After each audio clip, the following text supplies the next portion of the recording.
for today's lecture, we'll start with our new topic, that is 3D concepts and object representation. So, well, first of all, we'll try to understand what is this 3D object, how it is represented in like computer graphics. Many of the things you already have studied in 12th CVSC board or GSEB board, whatever board you are from. So we have similar topics in this 3D concepts, and not a problem. Even if you don't know, we'll try to understand it from the very base. Okay, and if you don't get anything, then you can always interrupt me. Okay, not a problem. And yeah, so I think I'm audible to you, and yeah, we can start our lecture now. Fine.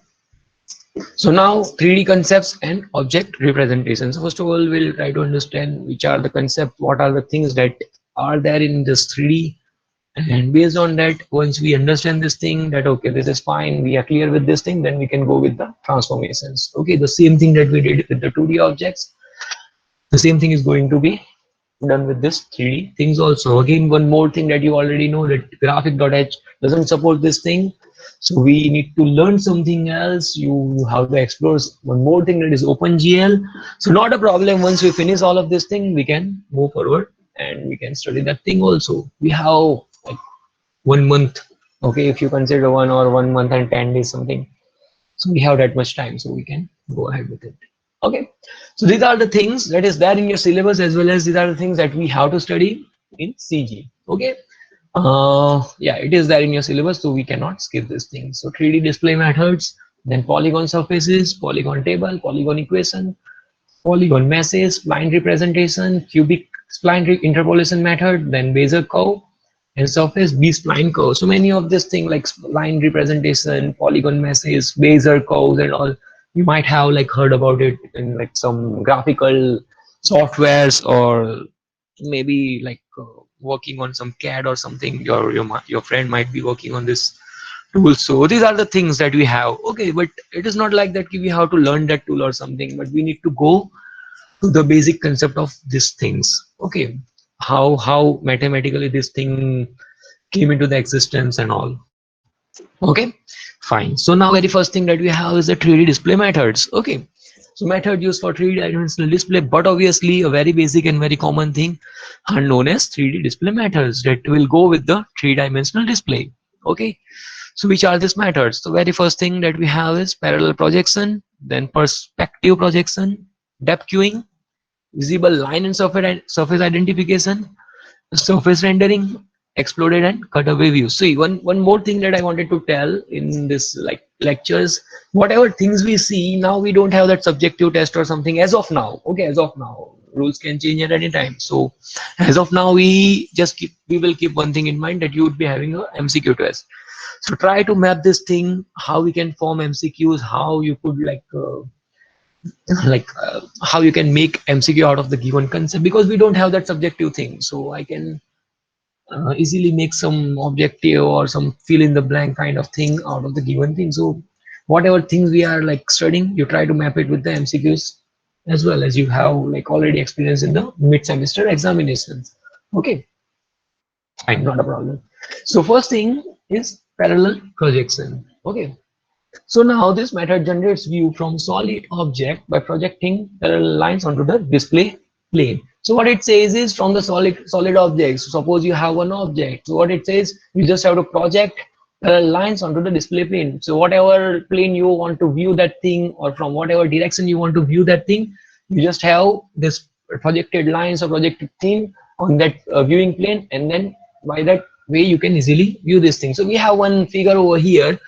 Similarly, we have one cardboard kind of thing, and what is there in the figure is, they have similarly projected the parallel lines out of the given box, or you can say given object, and it has been like projected on that viewing plane. Okay, this you can consider as a viewing plane. Okay, so whatever thing, suppose you can consider likewise you have this cardboard and it will be projected over here. If it is getting projected over here, you would be viewing this thing in this way. You might have studied it in the first semester, in the first year in the engineering drawing or graphics subject. It is something sort of like orthographic projection. So that is what it says. First thing is parallel projection, and that is nothing but orthographic projection. You just try to like get the lines, parallel lines out of it, and you just put it on the viewing plane. And but obviously, if a person is standing here and if he or she sees from that direction, he'll be able to see this particular shape instead of a complete cardboard. Okay, similarly, if he is standing or she is standing in this direction, then you'll be able to see this particular shape. So it is totally a perception, okay, or you can say the things that has been projected out of the given object. So what it says is by changing viewing position, we can get different views of 3D object onto the 2D display screen. Okay, you might not be able to see the simply like a complete object or complete thing onto the screen, but whatever thing have been like projected or the lines that comes out of that object, you'll be able to see that thing, as you can see in this shape also. Okay, so this technique is used in engineering and architecture drawing, but obviously, as I said, a very simple or very a simple thing come out of it. This thing is the orthographic projection, a very simple example. Okay, yeah, so you just keep this thing in mind whenever we talk about parallel projection. Okay, so side by side you try to map this thing with the MCQs also, what you can get out of it. Okay, now we are not looking at this thing that I'll be asking you, okay, which are the like 3D display methods that we have seen in the CG or something. So if the question is very easy, then but obviously I'll be putting it in the blank form. Okay, and if it is a bit difficult, then I'll be giving you choices. So yeah, you have to keep this thing in mind. Next thing is perspective projection. Okay, so what does it say?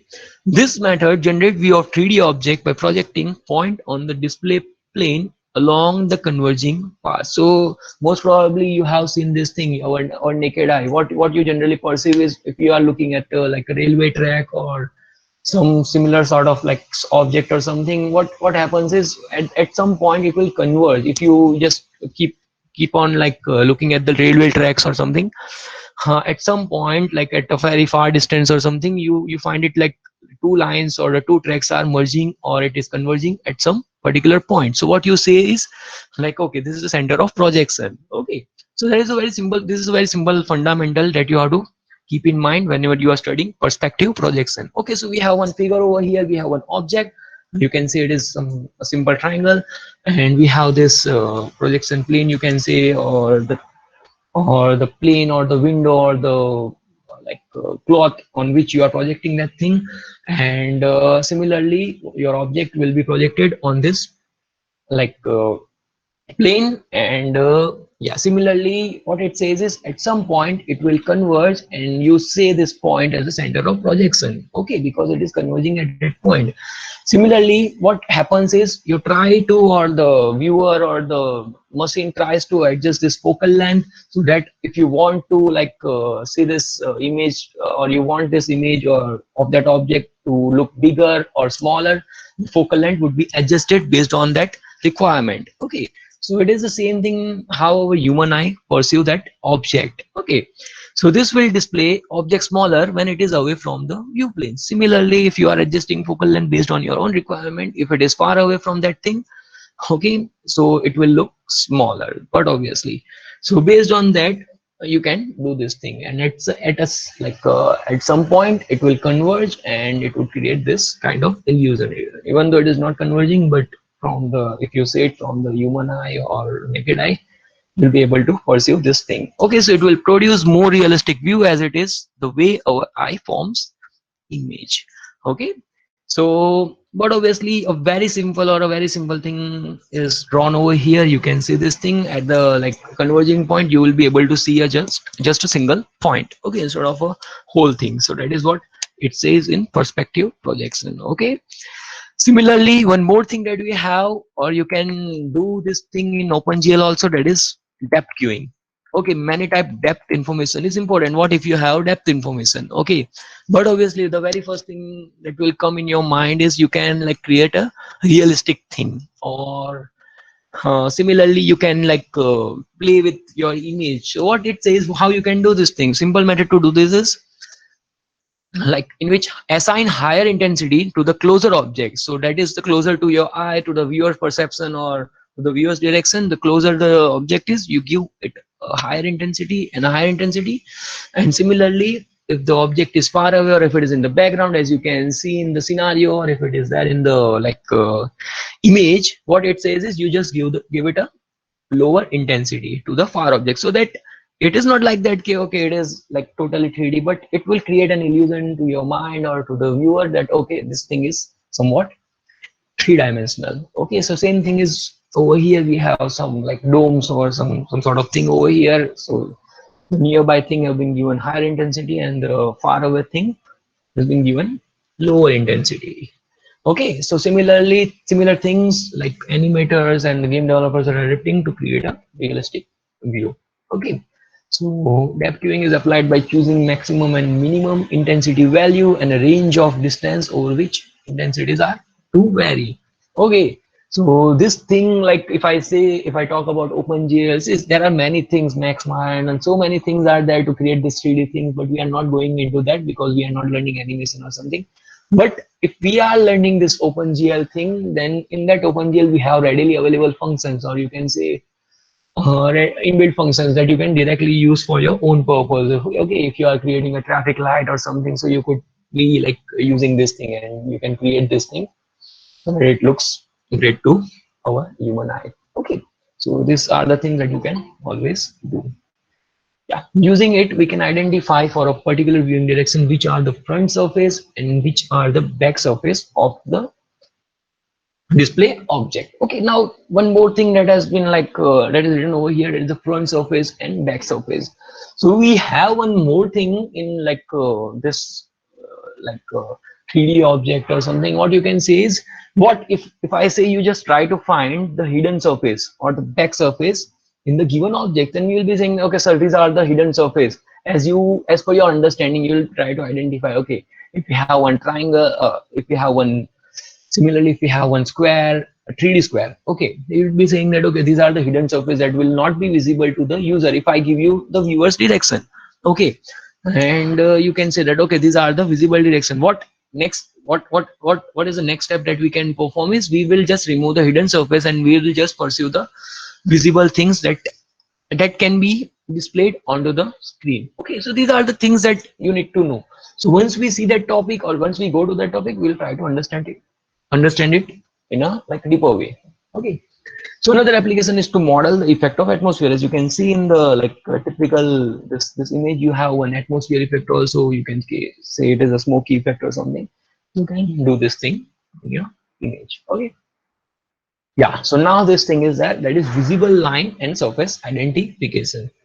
So in this method, we first of all identify visible lines on the surface by some method. Okay, by some method, that is, we have one separate chapter for this, that is illumination and surface rendering. So in that, they have few techniques, 4 or 5 methods are there to identify the visible lines. But as of now, we just need to know what is this visible line and surface identification. Okay, so then display the visible line by highlighting it or with some other color. Yeah, fine. So now, as I say, if we have one object that is that is a square, and we just need to know what are the visible things out of that given shape.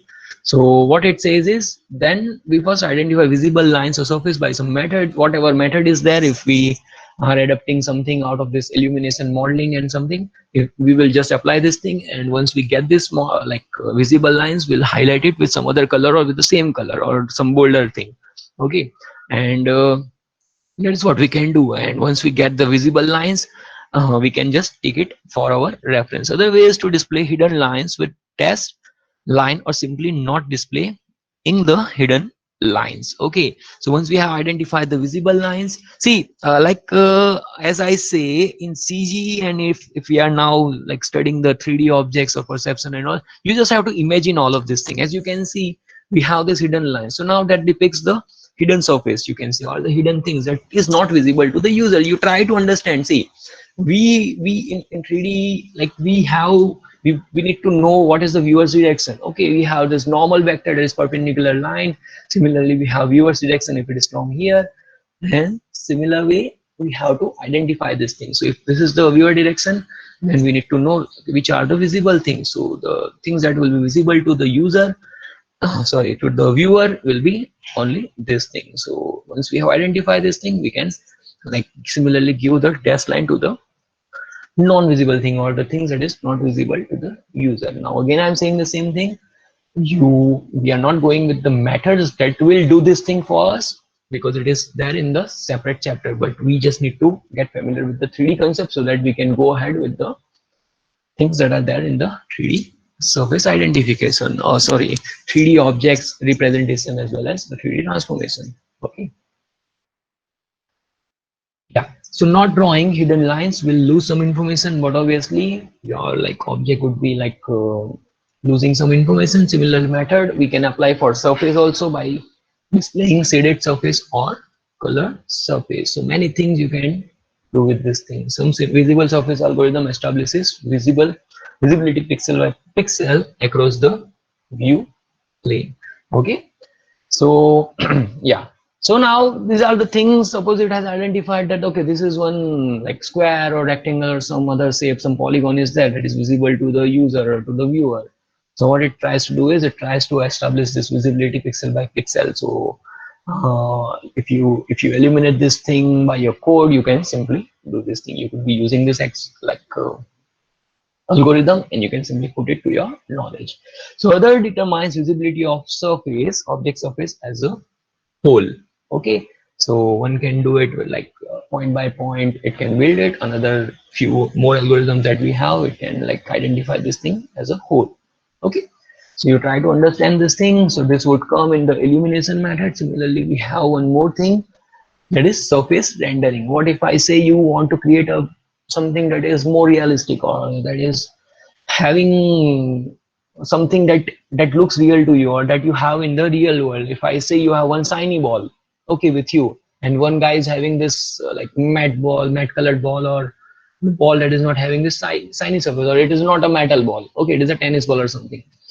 So how you perceive this thing, but obviously that ball would look like more realistic to you because it will reflect more light. That is a simple principle that you already know, and the tennis ball wouldn't reflect this thing as the shiny surface do. So the same concept has been added to this thing that is known as surface rendering. What if I say you can add this capability in OpenGL?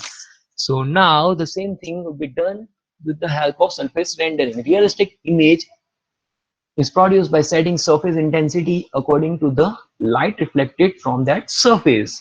As I say, if it is a metal, and but obviously it is going to reflect more light, and if it is a wood or some matte surface, then it is not going to do this thing at all. Okay, so we have this example by which you can easily get it. Okay, as you can see, we have this thing. Okay,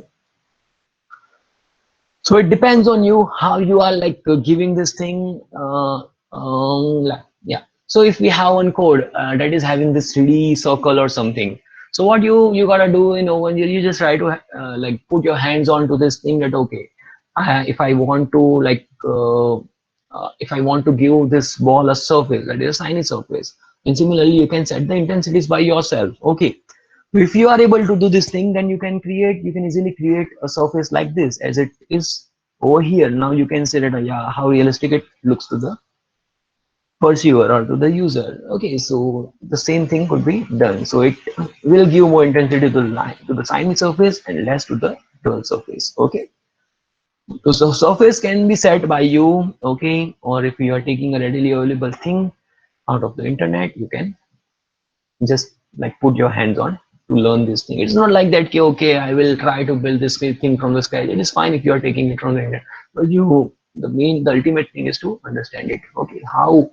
like these things are there in the like CG or in the OpenGL. Okay, so it applies high intensity where light is more and less where falling light is less. So now if we can say this thing, that is the light source. So you can think of this. Okay, now you can also give the light source to the scenario that you are creating. Okay, if it is a ball or something, so light source thing is there. If you can say that illumination, but obviously illumination thing works only if you have a like proper light source. So if you have this light source thing with you, then you can create, but obviously create a more realistic thing, a better thing would be created. Okay, so Yeah, so we have few plans, but now we don't have that much time like in CG or in other subject also. So we gave this thing to the NIT students like a mini project kind of thing in OpenGL and all. But now we don't have time for this. We can do this thing, but it's fine until or unless we don't learn this thing in the lecture, we cannot give you. Okay, so that is the simple fundamental of teaching. So now we have next thing, that is exploded and cutaway views. Okay. So now, like, why is you whenever you try to like understand this thing or like in movies or something, what they try to show you is many a times internal structure of object is needed to be stored. Okay, like in Mac and in Civil, they try to do this thing. They try to create an image or they try to pursue something that is having that internal structure. If you talk about automobile or something, in that internal assembly is equally important. So for that, they try to use this exploded and cutaway view. Okay, so what it says for for displaying such views, it will remove the upper cover of the body so that internal parts can be visible. Okay, like this.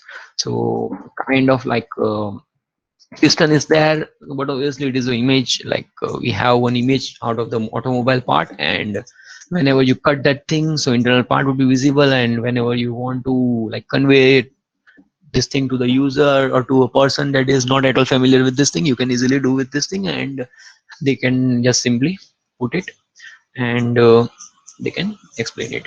So a very simple thing, people generally like create this thing in the softwares that are available nowadays, and it's like just the same thing.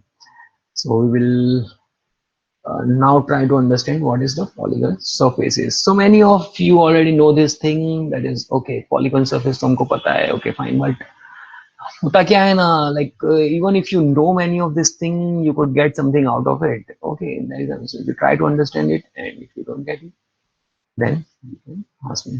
Okay, so it can be thought of as a surface composed of polygon faces, as simple as that. Okay, as you can see in the image, one like object is there that has been like formed with multiple polygons, and it is nothing but a polygon surface. Okay, the most commonly used boundary representation for a 3D object is a set of polygon surface that encloses the object interior. Okay, so the most common way by which like many people try to like create a 3D object is to set the polygon surface that encloses the object interior. So suppose it is a triangle surface or whatever surface you are using, suppose it is some like xyz shape or something, so you can similarly do this thing and you can create a polygon surface out of it. Okay, so what is important to us is this thing, we can learn this thing, we can like study this thing, and based on that we will go ahead. Okay, so these surfaces are represented in computer by different methods. Okay, so now representation is equally important. It's not like that कि भाई हम लोग एक image देखेंगे बोलेंगे wow it is cool and something, but we have to go in detail, in depth, to understand this thing. So how this can be represented in computer. Okay, the very first thing that we have is polygon tables. Second thing that we have is plane equations. Third thing is polygon masses. Okay, tables, plane equations, and polygon masses. Okay, so now representation, but obviously if we are talking about polygon or this kind of shape, then we need the like vertex information. So representation of vertex coordinates, edge, and other property of polygon into the table form is called polygon table. So whatever things, whatever information is there, we will try to put it in one table, and we can, based on that table, we can like store that information of a complete polygon of a complete shape, and later we can simply use it. So polygon tables, or you can say polygon data tables, can be organized into two groups. The very first thing is geometric table, another thing is attributes tables. Okay, two things that we have. Now what does this geometric table takes? So now the very first thing takes contains vertex coordinates and the other parameters which specify geometry of polygon. So very first information that it stores, see, don't worry if you don't get it, we have few examples coming up in the next slide, so don't worry if you are not getting it, you'll be able to understand it. So very first thing is it contains coordinate, vertex coordinates, and the other parameter which specify the geometry of polygon, how it is oriented, how it is formed. So all of this thing is important because we want to store it in the computer. So attributes table stores other information like color, transparency, etc. Because now we are dealing with the 3D object, each and everything of this information is important to us. Okay. So convenient way to represent geometric table into three different tables. Okay. So to do so, we have three different tables to store each of this information. The very first thing that we have is vertex table. Whatever number of vertex we have, we will store it in this vertex table. Then we have edge table. Okay. And one more thing that we have is the polygon table. Okay. Vertex table, edge table, and polygon table. Fine. So we have one shape over here. Based on this shape, we'll try to understand it. Okay. So the very first thing, as it was there in the previous slide, the very first thing that we have to maintain is the vertex table. So as you can see in the figure, we have like how many vertex that we have? So we have vertex v1 that is named as v1, v2, v3, v4, and v5. Okay, you keep this thing as a reference for this particular example. Okay, so v1, v2, v3, v4, v5. Okay, so vertex variable will store the coordinate information, what vertex coordinates, but obviously now we are perceiving it in a 3D coordinate or 3D representation. So what obviously will be having three such information, that is x1, y1, z1, or simply x, y, z you can consider. Okay, but because we have multiple vertices over here, we have to take this information, then we have to put it in the vertex table. See, we don't have to do anything with this information as of now. Okay, if it is there, then I will show you that okay, you have to use this information and do some sort of thing. We are not looking at any technique or something. This is just a simple thing, how it stores this information into the computer. Okay, the very first thing that we have is the vertex table v1, v2, v3, v4, and v5, as it is written over here in our slide. Okay, similarly coordinate information will be stored with its respective row, similarly x2, y2, z2, and so on.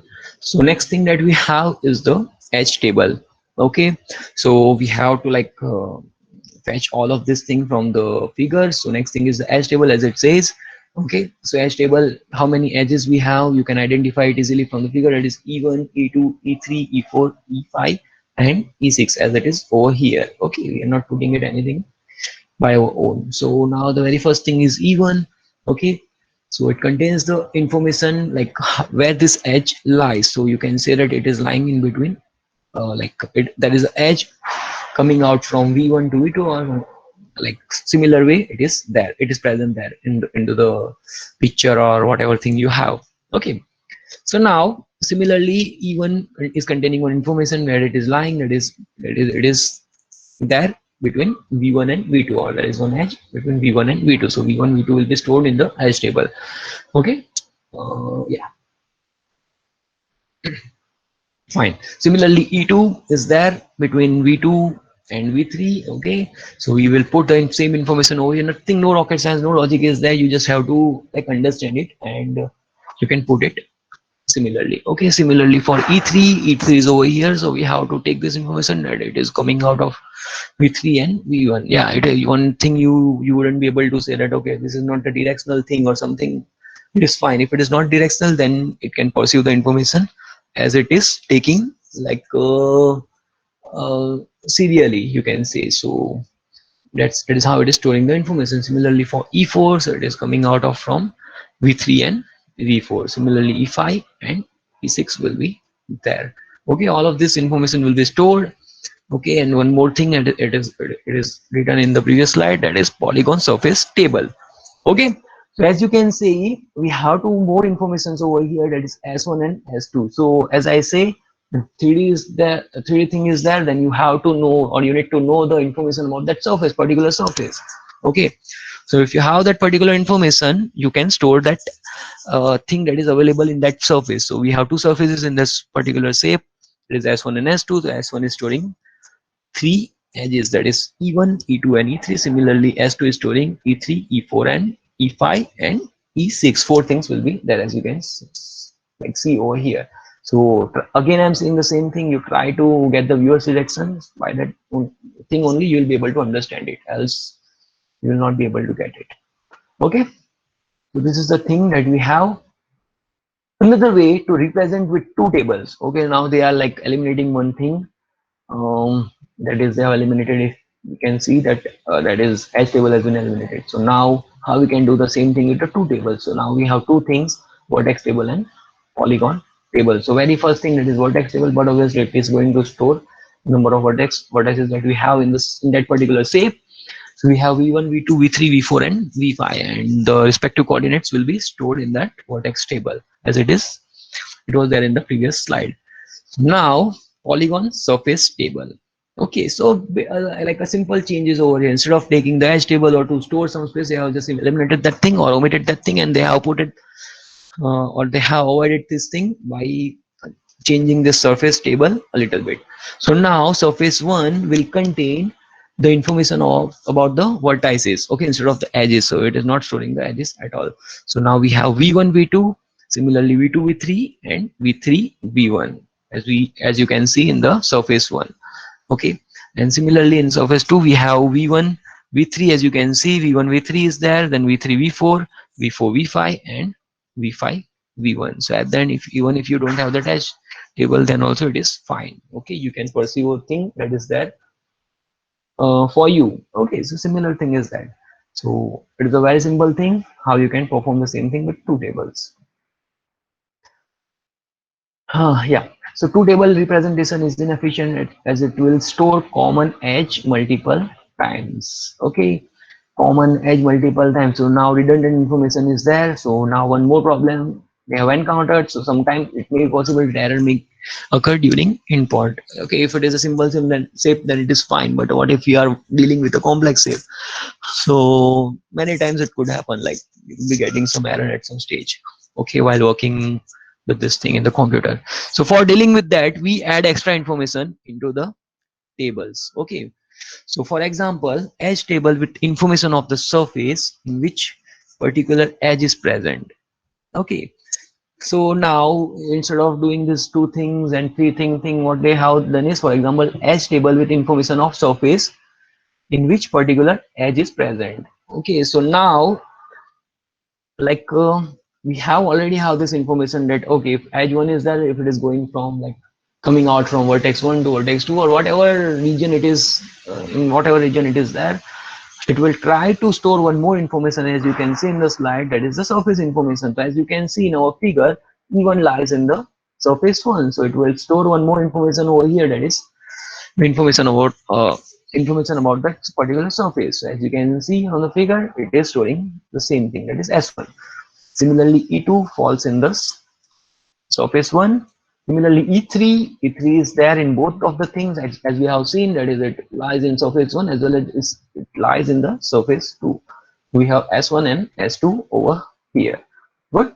So similarly, it will store this information, and similar thing will be followed for E4, E5 and E6. Nothing logical, nothing you have to calculate. You just have to take this thing out of the given shape and you have to put it in the vertex table or the tables that you are maintaining. Okay, these are the things that you need to know before going, or before we can move ahead with this concepts that are there in 3D.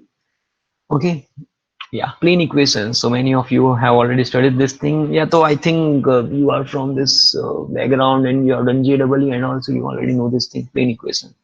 So for producing display of 3D objects, we must process the input data representation for the object through several procedures. Okay, so which are the several procedures? So we need to know this thing. Sometimes we need to find the orientation, and it can be obtained by vertex coordinate value and the equation of the polygon plane. So now our goal is to find the orientation, and this can be done with the help of coordinate values. Okay, like a given point or a given vertex value if you have, and the equation of polygon. So but obviously you already know the equation of polygon. Okay, general equation if I say, so it is ax plus by plus cz plus b equal to 0. Okay, where xyz is any point on the plane. Okay, and abcd are the constant describing the spatial properties of the plane.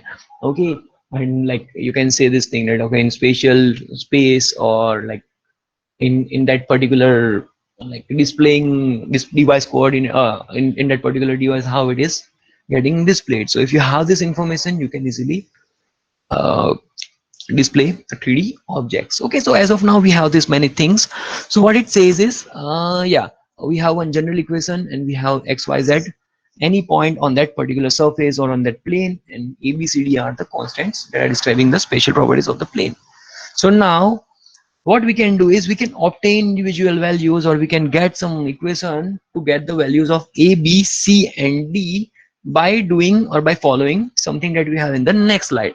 So now what we have, so now by solving a set of three plane equation for three non-collinear points, so now we'll be having instead of just x y z, you will be having x1 y1 z1, x2 y2 z2, and similarly x3 y3 z3, because now we are solving this thing for three plane equations, okay, for three non-collinear points. Okay, so if 3 points are there, then we have to solve it in that way. And solving simultaneous equation for ratios, okay, so instead of just simply taking the constant that is a, b, c and d, we have taken this thing that is we will replace this thing, that is by a will be replaced by a by d, b by d, similarly c will be replaced by c by d, similarly d will be replaced by d by d. So it will be giving you value 1.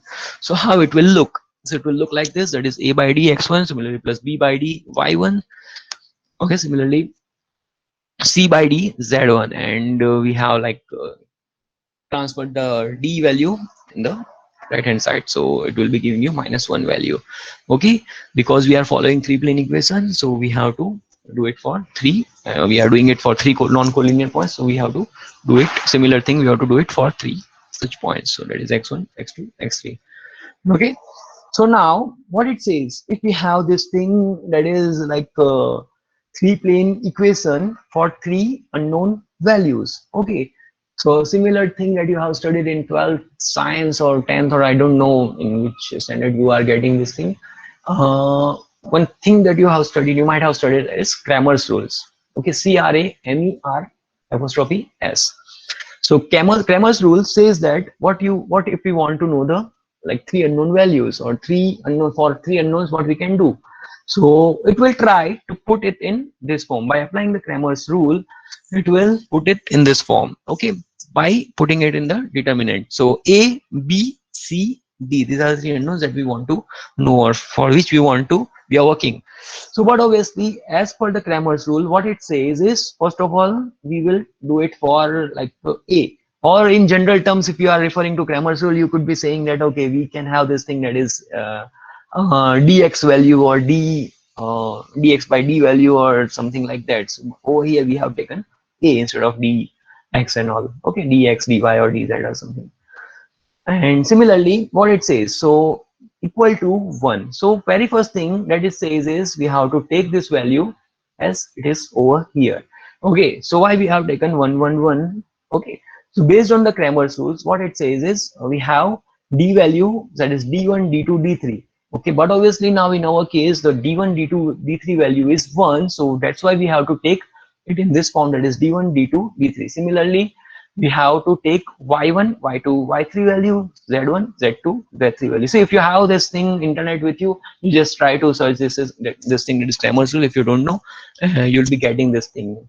Okay, you can write this thing three how to get the three different, like three unknown values, and how to put it in the determinant form, and you'd be getting this thing. Similarly, for the second, that is dy, you have to take these three values.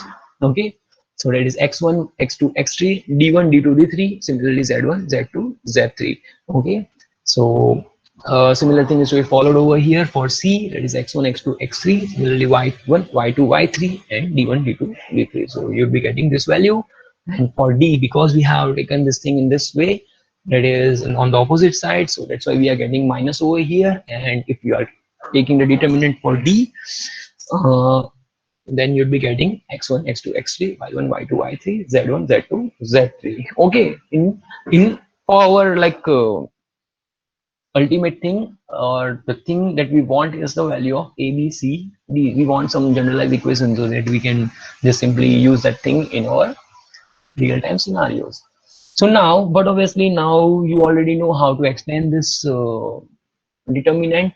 Okay, so a very simple thing that you have studied in school is that how you can do this thing. So we have to solve it for this values for it if you want to extend determinant a.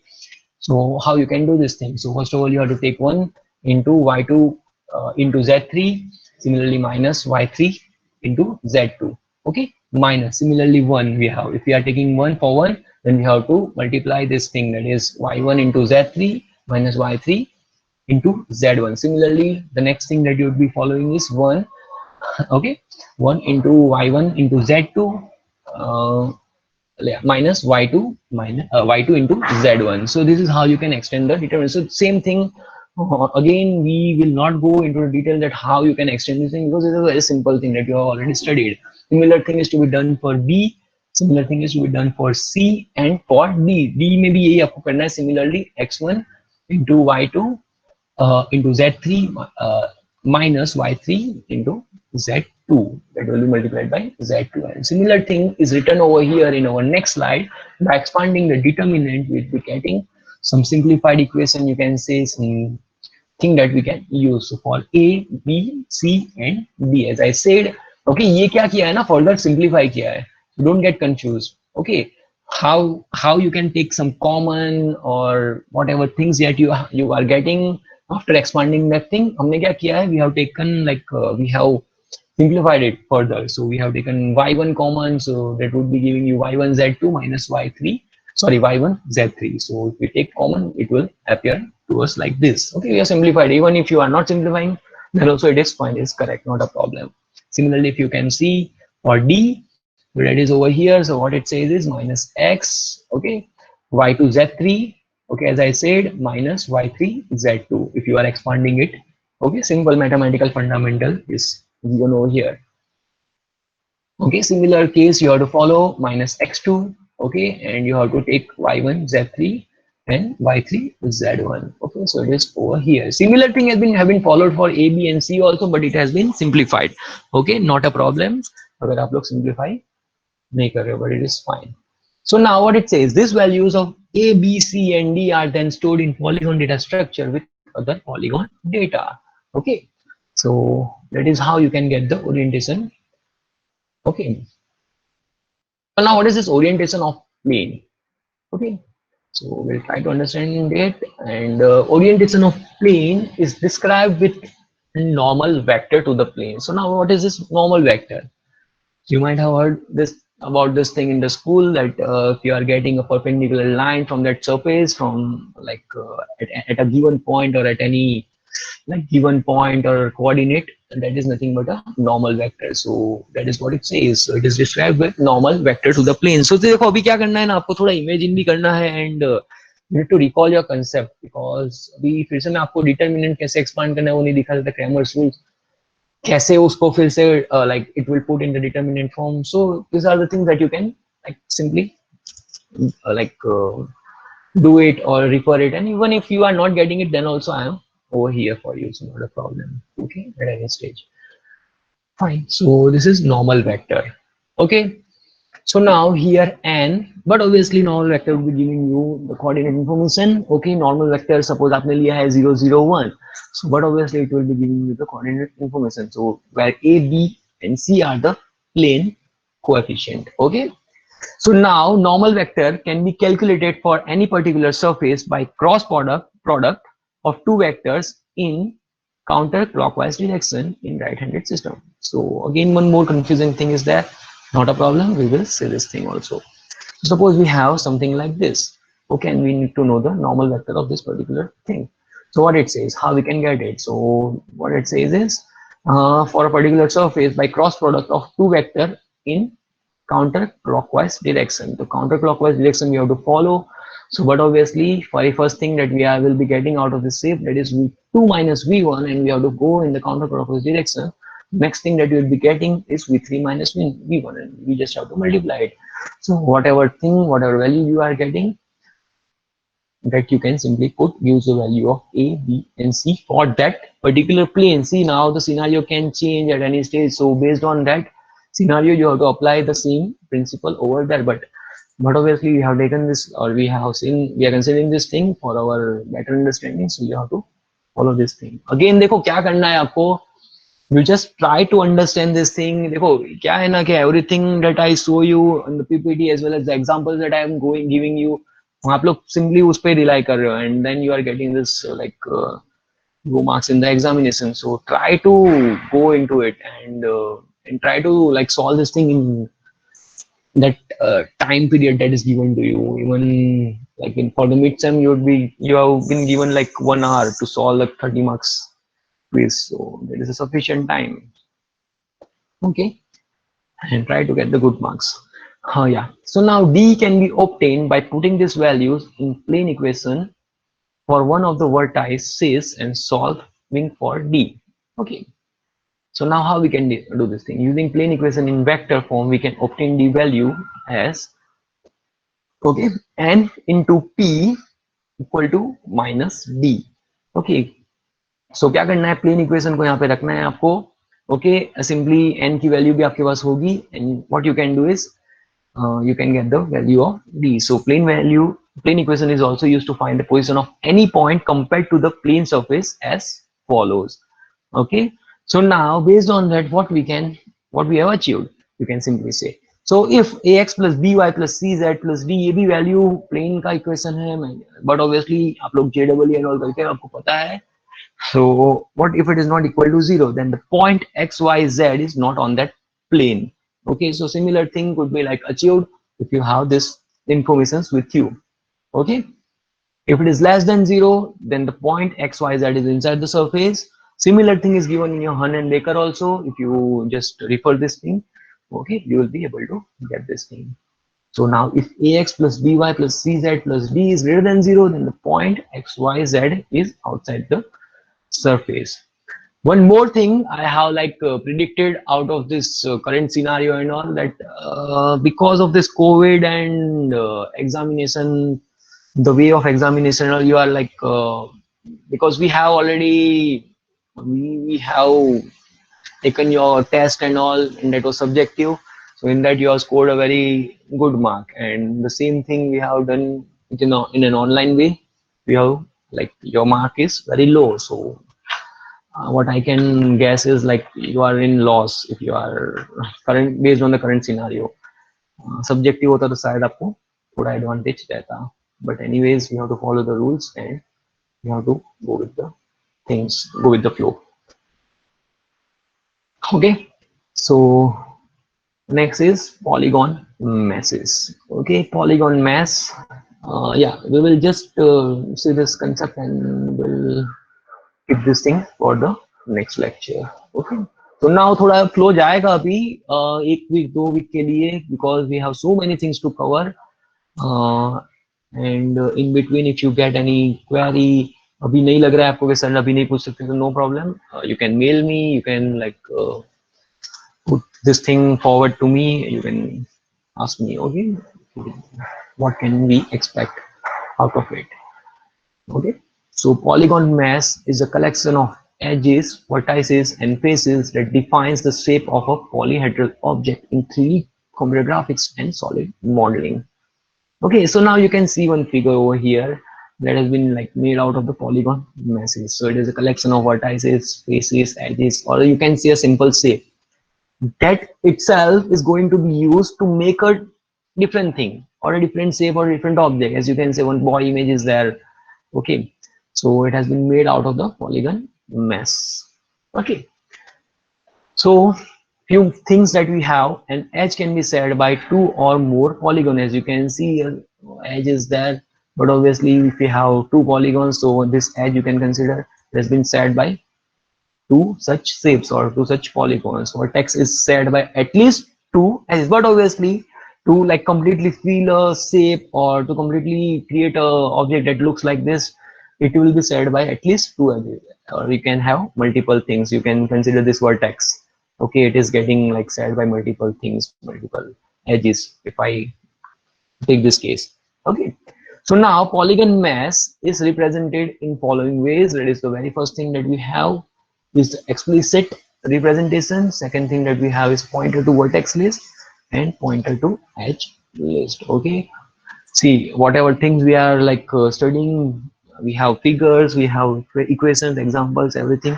जहाँ पे मुझे लगेगा कि okay, you cannot get this thing without example, I will search it and put it for you, not a problem. And by that you can get some idea. लेकिन आपको थोड़ा करना पड़ेगा खुद से. You cannot be relying that okay ये भी हमको मिल गया है, वो भी मिल गया है, वही. It's not like that. You have to explore the things.